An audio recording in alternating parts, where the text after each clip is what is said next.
পাট আনছিল বাংলাদেশে কোন শালায়। পাটের কাজে যে এত পরিমাণ কষ্ট পৃথিবীর অন্য কোনো কাজে মনে হয় এই এত কষ্ট নাই। কনস্ট্রাকশন কাজের মতো এই পাটের কষ্ট। যত ফসল আছে তার থেকে কঠিন কাজ এবং খাটনির কাজ হচ্ছে এই পাটে। এতক্ষণ যা বললাম আবেগে বললাম বিবেকে বলি, পাট বাংলাদেশের একমাত্র অর্থকারী ফসল।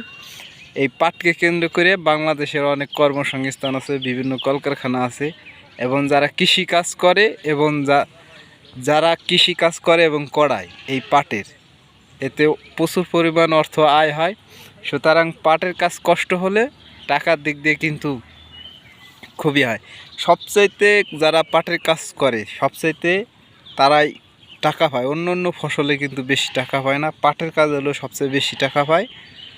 আর পাটের কাজ কিন্তু আসলে সত্যি কষ্টের, কিন্তু যদি পাটের মূল্য এবছর মোটামুটি ভালোই আছে, যদি 5,000 হইতো তাহলে কৃষকরা আর একটু লাভবান হইতো।